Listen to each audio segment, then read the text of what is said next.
Welcome back, YouTube. Shane here, GTC, bringing you, as promised, the Honda Civic Sport Hatchback 2022 review.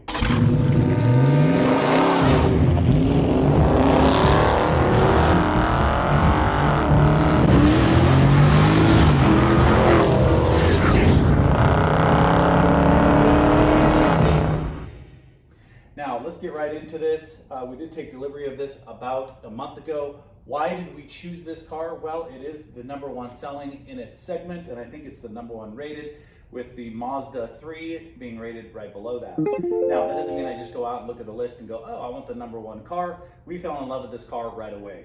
Design, interior, I think the quality, I think what you get, and of course, Honda reputation. So as you can see, this is 11th generation redesign, both interior and outside, and I think it's all for the better. It's a much better looking car. Front end now has these integrated standard LED lights, which at night are excellent. I'm really big into the safety and the headlights, which are excellent. And I find all Hondas that we've had are excellent in terms of headlights. The grille, nice and integrated across the front. This is a black plastic, but I like the honeycomb design, and you'll pick up on that on the interior as well. No more of this sort of choppy vents in the front. It's all very nice, less angular, smoothed out, much more handsome in my opinion. I like the hood design that has just a nice little line that comes all the way through to the front, follows that all the way up. Just really a nice looking front end, and your Honda sensing is integrated within the front. All in all, really enjoy it.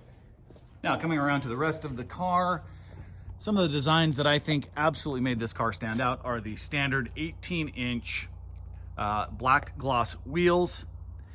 I mean, these are wheels that people would typically upgrade later, so I think they did a good job of just making this really stand out, looking like it's been upgraded, and gives it that extra sporty design. Also, the black gloss side mirrors. Coming around, it came factory standard tint. We also got the protection package, which gives you door seals, protection, PPF along the door guards or the door seals, also across the bumper and across the front of the hood. Quarter all the way up to, I don't know if you guys can see that or not, but up to here, which is an actually very, very nice feature. And moving around to the rear, you can see no more of the staple or stapler looking sort of the claw crab looking tail lights. They are now fully integrated LED across the back, which is really, really nice, both from a styling perspective. At nighttime, it looks really cool from behind. Now, the new Civic is just slightly wider, slightly longer, but to me, this looks like it's got sort of this Tesla BMW back end, which gives it a very, very sporty looking back end. And this is also a nice feature as well. One of my favorites is the hatchback. Opens right up, and you've got quite a bit of cargo space. There is a 60-40 split fold down to give you even more. And it's got this cool little folding that you can access your go-kart mini spare tire.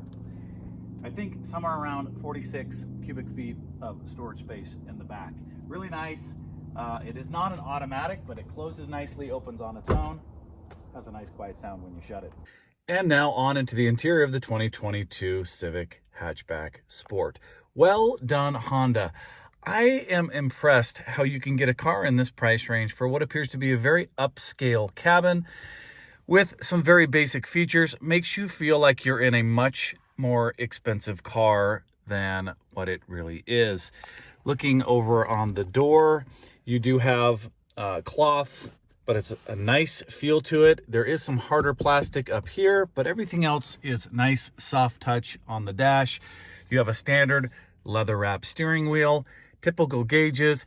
The steering wheel has a very nice European feel. You know how I feel about the steering wheels. It feels very much like my BMW 340i. Paddle shifters on the back end.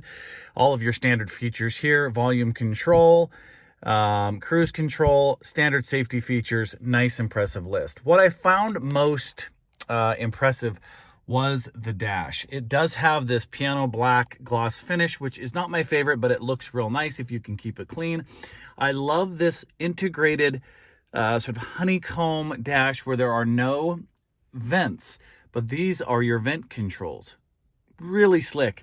And I think this is where the Honda Accord 2023 redesign is going.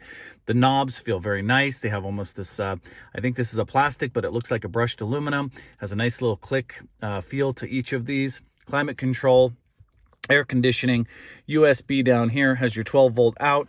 This, of course, is your gear shift. And you've got 3-mode selector here, sport, econ, and regular. Parking brake electronic. You actually have a brake hold, and then of course your auto on and off for your gas mileage. 2 cup holders, no standard integrated garage door, and no sunroof, standard on the Civic Sport.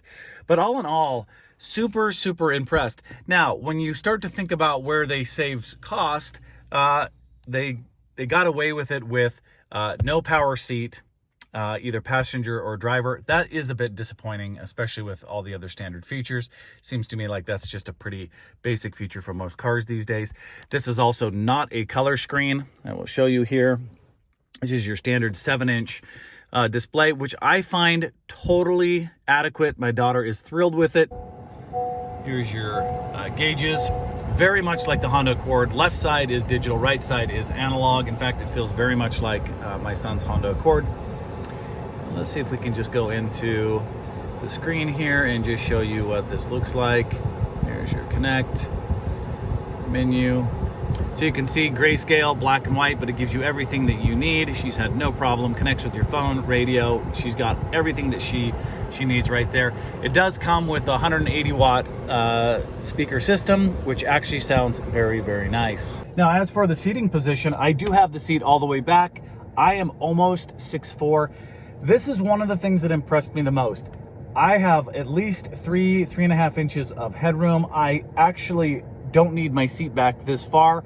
I can move it up to a little bit more comfortable position.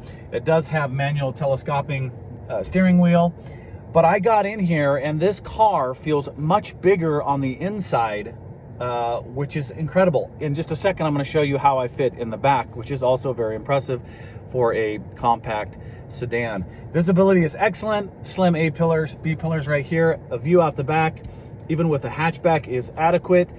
You do get a little bit more of a narrow view out the back with that hatchback. But all in all, very nice visibility. The roof, the hood is not intrusive.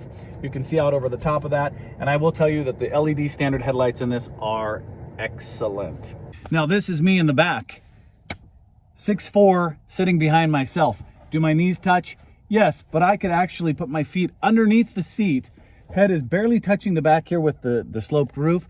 But I have to tell you, for a compact car, I would not mind traveling short distances in this. This is certainly a functional sedan for a family.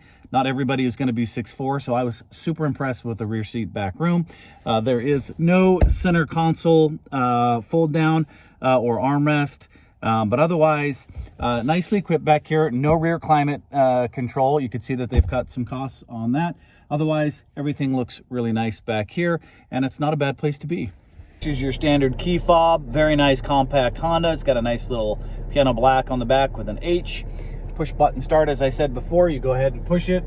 Starts right up. Quick look at the screen with the backup camera with the parking lines. Not a bad camera. I would say it's not the highest definition, but certainly adequate for its class. And I'm not complaining too much. You can see that's everything that you would need. So to me, the road noise is certainly not intrusive. Is it whisper quiet? No, but I think that it's probably what you would expect from this class of cars. So getting out on the road, actually, I have to tell you, I really like driving this car, and I'm probably ticking my daughter off because she's like, hey, get out of my car. I don't want you driving my car. But you know what? Too bad. I enjoy it. So setting out here, let's go down the back road and feel some of this power. So I've got it in normal mode. I don't have it in sport. And setting off, giving a little bit of gas. it gets up and goes. I like it. Here I am, already up to 45, 50 miles an hour in a 25 mile an hour speed limit. It really sits nice. It has a very nice feel. I know exactly where the tires are. Honda does a great job with their steering. It's super precise. There's no play in the steering wheel. There's no sloppiness. I don't feel a lot of body roll. And the bolstering is actually pretty good. It holds you in your seats. Now again, am I going to go on a track and race? It's not what this car was made for. Maybe I'd like to try though. And from a different view, pulling back out on some curvy roads here. I still have it in normal mode. When you move it to sport mode, you get some cool changes to the dash. Tells you you're in sport. Things turn red, and it does feel a little bit quicker. I don't feel much in terms of the steering. There's no adaptive suspension. But again, I'm impressed. At 158 horsepower, 138 foot-pounds of torque, it's very touchy, you can see. And it has no problem getting up and moving, and it shifts real nice. Guys, this is a fun car to drive. Kind of jealous. Why did I buy my daughter a 2022 Civic? You guys probably think I'm crazy. I could probably drive this for a while. I have, again, had this for about a month and have really not had any complaints. I have read that there's some occasional false warnings from some of the electronic safety, safety that's on board, but I haven't seen anything as of yet. It actually revs out nicely. Paddle shifters shift pretty quick, downshift and back up. A little bit of a lag, but again, this is a CVT. It's not a true 6 or 8 speed or 10 speed transmission, and I actually don't think it needs one. Braking is excellent. It is not too touchy, but in true Honda fashion, they have excellent feel to the brakes. I've got it in sport. You can kind of hear it's holding it going uphill in gear. And we live, as you can see, it's not a lot of freeway driving. We are averaging 27.5 miles to the gallon, which is outstanding and a far cry from my Scat Pack. So that is it, guys. Brought her back home after a nice drive. Super impressed. I have to tell you, these are fun little cars, and I think that we're going to have this one for a while and get a lot of enjoyment out of it. I look forward to giving you maybe a 1 and a 2 year update if my daughter lets me. But nonetheless, I hope you enjoyed this review of the 2022 Honda Civic Sport Hatchback. Take care until the next video, guys. Thanks so much.